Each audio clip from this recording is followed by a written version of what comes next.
Hello everyone, good morning.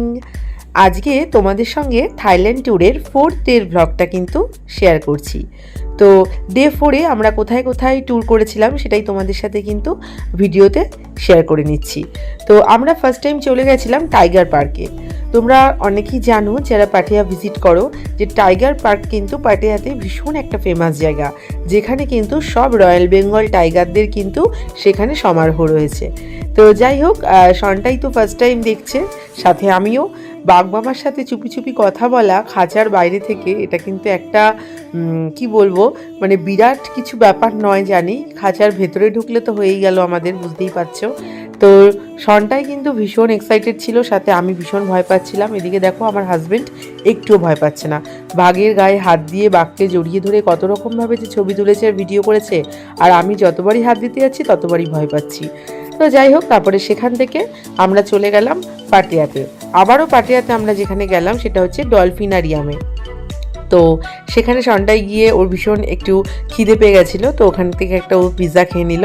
দেন আমরা এখানে বসে পড়েছি, এখন ডলফিন শো হবে, সেই জন্য আমি তো ভীষণ এক্সাইটেড ছিলাম, সাথে সন্ধ্যায়ও ফার্স্ট টাইম দেখছে এরকমও, সাথে আমিও ওর সাথে। তো যাই হোক, খুব এনজয় করছিলাম আমরা। আর ডলফিন আমরা একটা সময় ডিসকভারি চ্যানেলে দেখতাম, যাই হোক, কিন্তু সামনাসামনি এরকম এত ধরনের গেমস আর এত ধরনের খেলা দেখাচ্ছিল যে আমরা ক্ল্যাপ না করে থাকতেই পারছিলাম না। আর সাথে কিন্তু শিশুগুলোও ছিল। তো শিশু একটা প্রাণী তোমরা জানো, তো ডলফিনের মতো কিন্তু শিশুগুলোও বেশ সুন্দর সুন্দর বিভিন্ন কি বলবো, বিভিন্ন অ্যাক্টিভিটি গেমগুলোর, যেটা আমাদের ভীষণ ভালো লাগছিল। এত বুদ্ধি, মানুষের মতন তাদেরকে ট্রেনিং দেওয়া হয়েছে সেখানে, আমার তো জাস্ট দারুণ লাগছিল।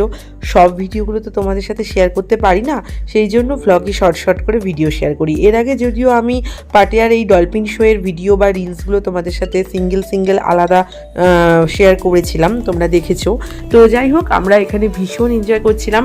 প্রায় 1 ঘন্টা শোটা হয়, তো সেইখানে আমরা পুরো শোটাই আমরা দেখেছি। ইভেন কি আমরা ডলফিনের সাথে অনেকগুলো ফটো ক্লিক করেছিলাম, যেটা আমাদের ভীষণ ভালো লাগছিল। তো যাই হোক বন্ধুরা, তোমাদের কেমন লাগলো এই ডলফিন শোটা অবশ্যই জানিও। দেখো মুখে বল নিয়ে কি সুন্দর করে ঘুরছে, আর এই দেখো এইটা আমার ভীষণ ভালো লেগেছে। আর প্রত্যেককে কি সুন্দরভাবে স্যালুট করছে, ওয়েলকাম জানাচ্ছে, যেন মানুষের মতন অ্যাক্টিভিটি। মানে মানুষদের যেরকম ট্রেনিং দিলে সব কিছু শেখে, প্রাণীদেরও ট্রেনিং দিলে সব কিছু শিখতে পারে তারাও। তো তারপর আমরা সেখান থেকে চলে গেলাম একটু মার্কেটে। এটা হচ্ছে মেন মার্কেট পাটিয়ার, যেখান থেকে আমরা অনেক কিছু কিনবো বলে ঠিক করেছিলাম। তো যাই হোক, এখানে আমরা সাবান দেখছিলাম। এখানে ইন্টারন্যাশনাল এই সাবানগুলো পাটিয়ার খুব সুন্দর লাগে। আর এখানে গার্মেন্টসের অনেক সুন্দর সুন্দর মার্কেট রয়েছে। এবং তোমরা সবাই জানো যে মেয়েদের যত স্টাইলিস্ট, যত ওয়েস্টার্ন ড্রেস আছে, তার জন্য কিন্তু থাইল্যান্ড মানে পাটিয়া কিন্তু খুব ফেমাস। অনেক সুন্দর সুন্দর ড্রেস এখানে পাওয়া যায়, কিন্তু আমাদের ব্যাগটা মানে কি বলবো 20 কেজির বেশি হয়ে যাচ্ছিল, সেই জন্য আমরা ফ্লাইটে আনতে পারবো না বলে বেশি ভারী করছিলাম না, ওয়েট করছিলাম না, এই জন্য আমি বেশি কিছু আনতে পারিনি। টুকটাক 2-1টা জিনিস এনেছি, আর 1-2 ব্যাগ এনেছিলাম, ড্রেস তো আনাই হয়নি। সন্টায়ের এই ড্রেসটা ভীষণ পছন্দ হয়েছে, ও বলছিল কিনে দেওয়ার জন্য, কিন্তু ওই যে একটাই প্রবলেম, ব্যাগ ভারী হয়ে যাবে বলে আর কিনতে পারিনি। তাই টুকটাক কিছু জিনিস নিয়ে আসা হয়েছিল, যাতে আমাদের লাগেজটা ভারী না হয়ে যায়। যাই হোক, তো তারপর আমরা এখান থেকে চলে গেছিলাম একটু ব্যাগের দোকানে। এখানে ব্যাগ থেকে শুরু করে জুয়েলারি থেকে শুরু করে অনেক কিছু ছিল। সারাদিন প্রায় অনেক ঘোরাঘুরি হয়েছে, এখন প্রায় সন্ধ্যে 7টা বাজে। তো এখান থেকে একটু ঠান্ডা খেয়ে নিচ্ছিলাম জাস্ট, তারপর তো রাতে ডিনার করতে হবে। তো আমরা হোটেলে চলে এসেছি এখন, ফ্রেশ হয়ে এখন ডিনার করছি। এখানে অনেক রকম আইটেম ছিল, চিকেন, পনির, রাইস, ফ্রাইড রাইস সব কিছুই ছিল। আর সবথেকে ভালো যেটা আমার লেগেছে থাইল্যান্ডে, এখানে স্যালাডগুলো বেশ ইউনিক এবং খুব টেস্টি। যাই হোক, সব রকম খাবার দাবার প্লেটে নিয়ে সাজিয়ে বসে পড়েছি, এখন রাতে ডিনার করার পালা। তো যাই হোক, এখানে কিন্তু 8টা থেকে 8:30টার মধ্যে ডিনার কমপ্লিট করতে হয়, তারপরে গেলে কিন্তু আর ডিনার পাওয়া যায় না। তো আমরা এখানে সবাই, স্যাররাও রয়েছেন সাথে, আমার হাজবেন্ড, সন্টাই, সবাই আমরা একসাথে ডিনার করে নিলাম। তো তোমাদের এই আমার ব্লগগুলো কেমন লাগছে অবশ্যই জানিও, তোমাদের ভালোবাসা পেয়ে ভীষণ আমি খুশি। আর আমার ইউটিউব চ্যানেল তোমরা সবাই জানো, Moumita's kitchen and daily vibes, সেখানে গিয়ে একটা সাবস্ক্রাইব করে দিও। আমরা ডিনার করার পর রাতে আবার একটুখানি চলে গেছিলাম কিন্তু পাটিয়াতে। তো ওয়াকিং স্ট্রিটে আবার গেছিলাম, কারণ যতবারই সেখানে যাই মনে হয় কম যাওয়া হয়, খুবই ভালো লাগে।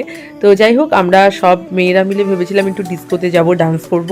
তো সেটা আর আমাদের সেরকমভাবে ফুলফিল হয়নি। কিছুটা আমরা ডান্স করেছিলাম, কিছুক্ষণ ডিস্কোতে এনজয় করেছিলাম, দেন তারপর আমরা চলে এসেছি, কারণ অনেকটাই রাত হয়ে গেছিলো, সকালে উঠে আমাদের ফেরা।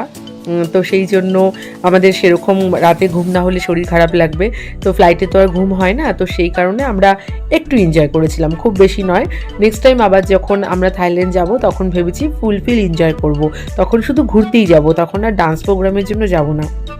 যাই হোক, তো এখানে আমরা আরেকটা ডিস্কোতে এসেছিলাম, এখানে এসেও কিছু ফটো ক্লিক করে নিচ্ছিলাম আর কিছু রিলস করে নিচ্ছিলাম, ভীষণ ভালো লাগছিল। ওয়াকিং স্ট্রিট কিন্তু রাতে ভীষণ সুন্দর লাগে, ভীষণ একটা ফেমাস জায়গা, যদিও এটা অ্যাডাল্টদের জন্য, বাচ্চারা তোমরা একটু স্কিপ করবে এই ভিডিওটার এই জায়গাগুলো, এই পোর্শনগুলো। তারপর এখান থেকে একটা আইসক্রিম নিয়ে নিচ্ছিলাম, তো এটা একটা ভীষণ ফানি আইসক্রিম, তোমরা সবাই জানো, এই রিলসটা আমি এর আগেই তোমাদের সাথে শেয়ার করেছিলাম। তো যাই হোক, এটা বেশ মজাই লাগছিল। তো তারপরে আমরা ওয়াকিং স্ট্রিটের পুরো জায়গাটাই তো ঘুরেছি মোটামুটি। তারপরে বিচ রোড যেটা রয়েছে, পাটিয়া বিচ রোড, সেটা দিয়ে ঘুরে আমরা রুমে চলে আসলাম। তো ভিডিওটা কেমন লাগলো তোমরা অবশ্যই জানিও, আবার দেখা হচ্ছে অন্য ভিডিওতে, তো তোমরা ভালো থেকো।